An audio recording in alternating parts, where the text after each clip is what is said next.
Hello, friends. I am Chevy. Welcome to my shed. How are you today? How's life in your world? How's things where you are? Hope it's fantastic. Everything here is great. It's really good. It's actually really, really good. It's a beautiful day today. Really excited for that. And we have softball tonight, so get to spend some time outside. Today, I want to talk about a lesson I've been trying to teach myself over the last few years as part of my, my journey working on myself. And I think it's a lesson that everybody needs to learn. At least I hope. I hope I'm not in like the minority here. And that is to stop comparing yourself to others. Now, I know that's really cliche. I know that's like duh. But I'm not talking about like success or worldly goods or whatever. This isn't like the neighbor trying to keep up with the Joneses kind of. I'm not talking about that kind of comparing. I'm talking about comparing yourself to the person, comparing yourself to their emotional state, comparing yourself to their activities, to their whatever, right? Not their money and their success or whatever. I think that's a trap that a lot of people fall into. I have been poor for most of my adult life, but I have made good monetary choices so that even on a very small income, I was able to survive, right? I was able to make it. And I don't want to say that I was doing it stress free. I absolutely was not. But for a few years there, it was really sketchy. But for the most part, we did all right on very little income. And that allowed me to be a little bit complacent. Like, I can do this, right? And so I don't have an intense drive to make more money. That's not something that pushes me.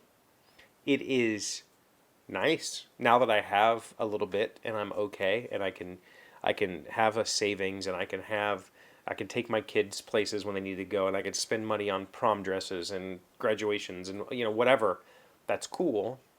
But I'd be all right if I didn't have that stuff too. Like, it'd be fine. We'd make it. What I'm talking about in this particular context, though, is maybe this is unique to me. I doubt it, and I hope it isn't, and I think it's fairly universal, is the comparing yourself to the way you perceive other people. Meaning, that person is so calm in tough situations. How does that person, manage with all of this going on in their life? How does that, how do they hear, how, whatever it is. The fact of the matter is, they're probably not handling it very well in their own mind. They're not, they're handling it just as poorly as you would, or you think you would. They're just not showing you that because the fact of the matter is, the person that you see in other people is the person they want you to see. Like, they're not, they're not out there being vulnerable just for the hell of it, right? They're protected, they're guarded, they're keeping their true self safe. And so I look at people, on my children's, athletic teams or academic teams or their parents, and I'm like, how are they handling that? How are they doing this? Oh my God, they've got to be, amazing. They're not. They're really not, You look at those super parents who are like there for everything. Oh, I'll do all the things and I have all the free time in the world. They're just as stressed out about it as you would be. But they just decided to make it, made that choice to do the thing. And part of that is so that they can be the person that they are showing to you. Maybe internally they're a ball of anxiety and turmoil. They're just not showing you that. And so your perception of them is, wow, that person's really got it together. They're really doing all this stuff, and I don't know how they have enough time to do all those things. They don't. They have the same amount of time you do. They've just chosen not to have their own personal interests and have just poured everything into whatever it is they're doing. Or maybe whatever it is they're doing, if it's for their kids or their sports teams or whatever, that is their personal interest. And it's just not yours. And that's okay. So I think the thing to say, the thing that I like to try to tell myself is that my life is mine. It's not a mirror of somebody else's life. And so I look at, let's go back to the sports thing because that's an easy one for me to hit on. My kids have been in sports since they were tiny, like tiny. My youngest started when she was 3. My oldest started when she was 5. ish. So 13-ish years, my kids have been involved in some sort of activity like that, and I've had to deal with the parents, right? And I've had to deal with people not wanting to do things or not helping or whatever. And it's not that they're, those parents that jump up and volunteer. I'm going to do this, I'm going to do that, I'm going to do this, I'm going to do that. Yeah, some of them don't have day jobs. Some of them can do that stuff because they have a lot of free time. Others are just like you. They're managing that because that's what's required of them. And then there are others, the ones who don't do any of that stuff. Are they selfish? Yeah, maybe, but you don't know their situation, You don't know what they're going through. They might have a dozen other responsibilities, and they're fitting this in for their kid. They're trying to do their best for their kid in that moment. And so you can't project yourself onto them.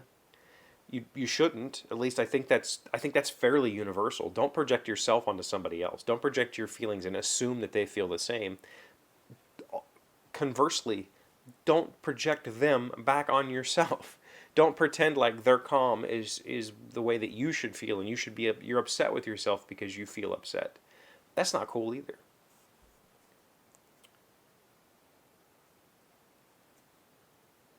If you go look at somebody's Instagram, let's take mine for instance. If you go look at my Instagram and you scroll, you will see woodworking posts.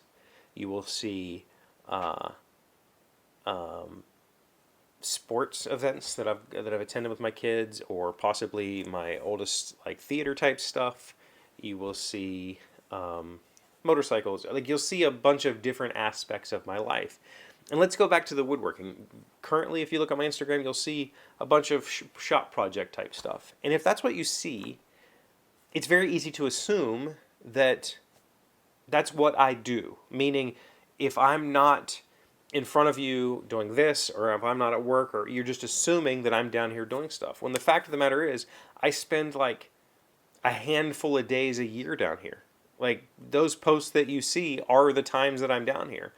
Not, I'm not down here doing a whole bunch of other stuff and just not showing you. So why assume that? That's the way my brain works. I see somebody posting pictures of kayaking and I just assume every weekend that's what they do. That's not the case. Yeah, there are people who have a hobby and that's all they do all the time. I get it. But the vast majority of people, whatever they show you is what they want you to see. The reality is they're probably sitting on the couch watching Netflix just like you are. They're probably doing things to bide their time just like you are. Every now and then they do something fun and exciting and they share it with you. That doesn't mean that when you look at their feed and you see that they're doing fun and exciting things, that's all they do is fun and exciting things. Probably not true at all. That's the thing to remember, right? We're all intrinsically a little bit lazy. That's part of the natural selection, right? Being strong enough that you can take a rest. Taking a rest is important, right? And if you look at wild animals, if you look at the king of the pride, he's laying around all day because he earned it. He's lazy. That's our natural state. Doing the least amount of action possible to consume the least amount of calories possible so that you can find your next meal. We just happen to live in a society where all of that stuff is at hand and easy to find, and we don't have to worry about it, so we feel guilty for being lazy. That's okay, though. Feel guilty, do a couple things. Be kind to yourself, though. Don't forget to be kind to yourself. And don't project other people onto yourself and wish that you were more like them. Because chances are you're more like them than you think. They're just not letting you see that. What do you think? Let me know in the comments. Thank you for being here as always. Thank you for liking, commenting, subscribing, being amazing friends and wonderful people. I really appreciate you. And I'll see you again tomorrow. Today's word you should know to sound smart is pyre. It is a noun meaning a pile of wood and twigs lit on fire to burn bodies during funerals. Suzette was so devastated when her fiancé ran off with another solicité that she took his belongings and burned them in a metaphorical funeral pyre. Pyre, P-Y-R-E. That's a good one. I also don't feel like that's a rare one. That's a fairly common word, right?